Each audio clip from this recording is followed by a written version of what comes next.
In ancient Greece, Ethiopia was a land that captured the imagination of many. Homer wrote of it in his epic poems, the Iliad and the Odyssey, mentioning it several times. Herodotus, a renowned historian of the time, also referenced Ethiopia, using the name to describe the inhabitable parts of sub-Saharan Africa. Despite the fascination with the land, the origins of the name remain debated among scholars.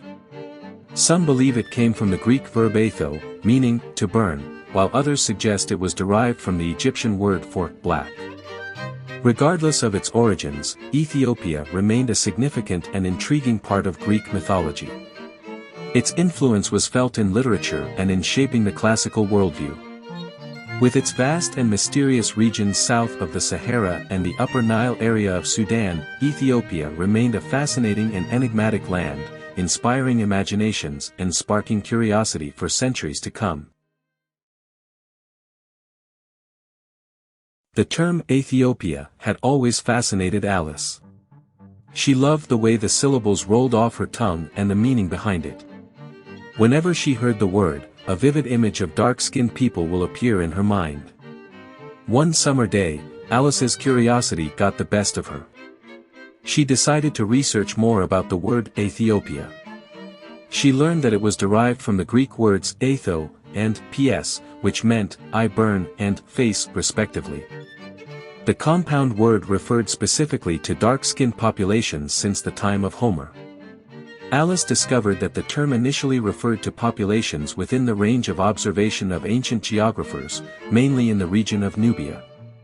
As geography developed, the meaning of the word expanded to incorporate other sub-Saharan regions.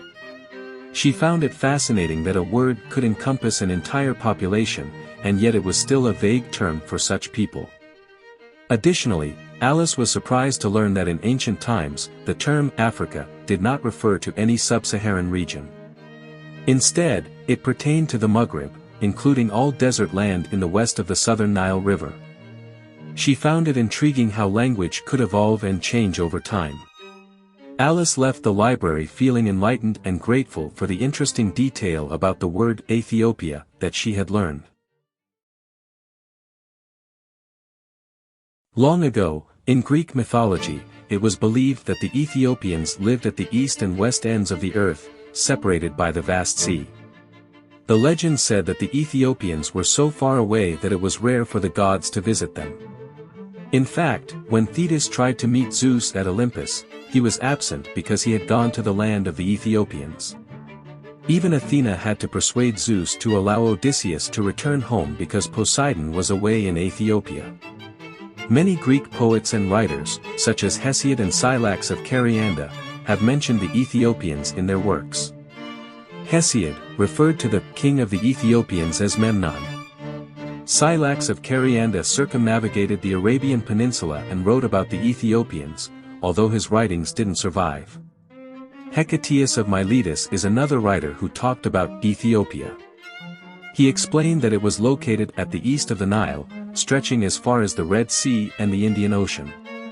Hecataeus related a myth about the sciapods who lived there. They were believed to have feet so long they could serve as shades to protect them from the sun. All these stories suggest that the Ethiopians were an exotic and mysterious people to the Greeks. Once upon a time, Herodotus wrote his histories in which he provided some detailed information about Ethiopia. According to him, it was all the inhabited land south of Egypt starting from Elephantine where the capital Meroe was located. In this land, only Zeus and Dionysus were worshipped as deities, and there were 18 Ethiopian kings and 1 queen among the Egyptian dynasties. Herodotus found some cultural commonalities between Egyptians and Ethiopians, such as the practice of circumcision, which had only been observed among them. Interestingly, during the reign of Pharaoh Psamtik-I, many Egyptian soldiers deserted their country and lived with the Ethiopians.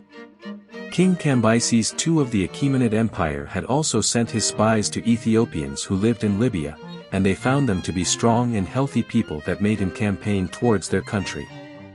However, due to the army lacking sufficient provisions for the long march, they had eventually failed and returned quickly. Herodotus had also noted that the Ammonians of Siwa Oasis were colonists from Egypt and Ethiopia who spoke a language compounded of the tongues of both countries. Finally, it was clear that Herodotus' view on Ethiopia was the farthest region of Libya. Do you want to explore more Greek mythology stories? Who do you want to see featured next? Subscribe and leave a comment below to let me know.